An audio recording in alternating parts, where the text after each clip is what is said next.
याद रखिए, टीपू सुल्तान से गद्दारी करने वाले कौन, सिराजुद्दौला से गद्दारी करने वाले कौन, यही मीर जाफर, मीर सादिक। ये नंगे दीन है, ये नंगे वतन है। अरे तुम मेरी मुखालिफत करते हो कि असदुद्दीन ओवैसी वोट काटता है। मैं आज तुम्हारे दरमियान में खड़े होकर कह रहा हूं कि क्या लालू यादव ने आज नहीं कहा कि हमारे दरवाजे नीतीश के लिए खुले हैं? लालू जी, आपका घर तो उड़ गया, अब कौन सा दरवाजा खोलेंगे नीतीश के लिए आप? मुझ पर इल्जाम लगाने वालों, अगर आज मैं डगरवा में खड़े होकर कह दूं कि लालू ने मोदी से सेटिंग की, लालू ने मोदी से बातचीत करके नीतीश को और आरएसएस को बिहार के हवाले कर दिया, बताओ क्या जवाब दोगे उसका?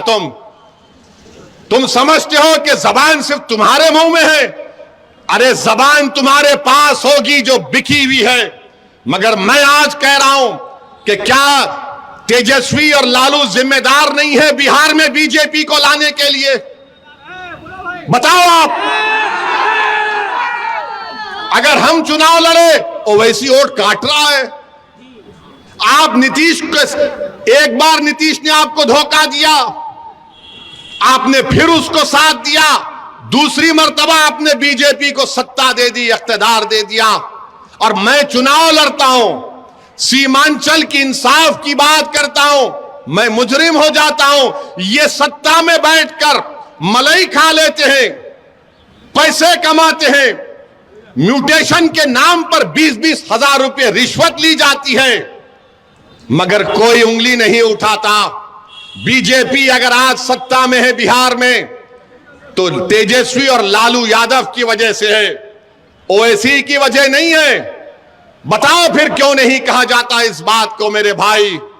इसलिए नहीं कहा जाता कि उनका नाम तेजस्वी है, मेरा नाम ओवैसी है। उनका नाम लालू यादव है, मेरा नाम असदुद्दीन ओवैसी है। नीतीश ने पटना में बड़े बड़े मुसलमान लोगों को बुलाते थे, हर महीना बुलाकर मीटिंग करके बोलते, हैदराबाद से शेरवानी आ रही है, दूर रहिए, दूर रहिए, दूर रहिए।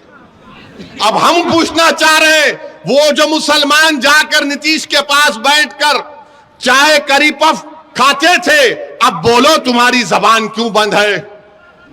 एक मौलाना थे, उन्होंने क्या कह दिया, क्या कहा उन्हें कि हम तो बेताब हैं, नीतीश पूरे मुल्क की क़यादत करे। मौलाना, अब अपनी जबान क्यों नहीं खोल रहे आप?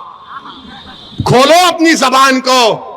मेरा जुर्म सिर्फ यही है कि मैं चाहता हूं कि भारत की राजनीति में मुसलमानों को उनका जायज मुकाम मिले। मैं चाहता हूं कि जिस तरह यादवों ने तरक्की की, उस तरह सीमांचल का गरीब भी तरक्की करे। जिस तरह यादवों ने लालू और उसके परिवार को 17 साल सत्ता दी, नीतीश को 12-13 साल, यानी 32 साल बिहार के निकल गए लालू परिवार में और नीतीश में। बताओ आपको क्या मिला मेरे भाई? मैं यहां पर क्या कोई हासिल करने आया हूं?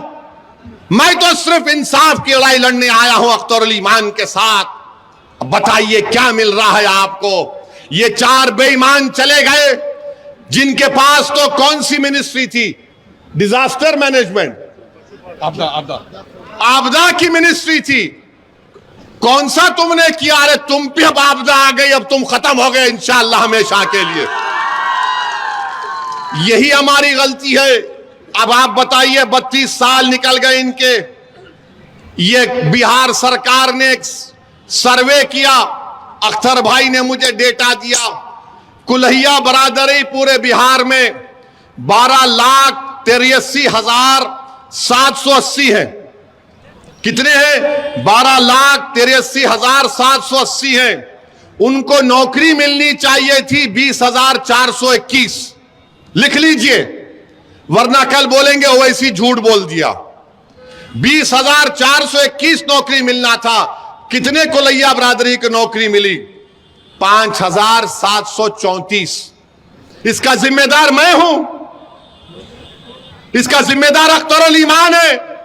इसकी जिम्मेदारी आप पर भी आयद होती है, क्योंकि आपने लालू का साथ दिया, आपने नीतीश का साथ दिया। बताओ तुमको क्या हासिल हुआ? तुम्हारा वोट उनको इख्तिदार की कुर्सियों पर बिठा दिया, तुम्हारा वोट उनको मुख्यमंत्री बना दिया, तुम्हारा वोट उनको 1 साल नहीं 17 साल 13 साल उनको सत्ता की कुर्सियों पर बिठा दिया। मगर आपके घर में आज चिराग जलाने के लिए तेल नहीं है, आपकी औलाद को नौकरी नहीं है। कब तक आप इस नाइंसाफी का शिकार होंगे मेरे भाई? ये आदादो शुमार मैं आपको बता रहा हूं, ये बिहार सरकार के हैं। और मैं मजलिस के जो मुखालिफिन हैं, जो मजलिस पर गाली देते हैं, मैं उनसे कह रहा हूं कि अल्लामा इकबाल ने कहा था कि अपने मन में डूबकर पाजा सुराग जिंदगी। अगर तू मेरा नहीं बन सकता तो अपना तो बन जाओ कम से कम तुम। अरे तुम मजलिस को गाली देते हो। और मोदी ने कह दिया कि अब की बार पार्लियामेंट में मोदी कह रहा है कि 370 एमपी जिता कर लाएंगे। हम अपनी तरफ से पूरी कोशिश कर रहे हैं कि तीसरी मर्तबा हमारे वतन अजीज भारत का वजीर आजम मोदी ना बने। और इंशाअल्लाह ताला हम हर चीज जो मुमकिन है जमहूरी तरीके में दायरे में रहकर, संविधान के दायरे में रहकर हम बीजेपी के बढ़ते हुए कदमों को रोकेंगे।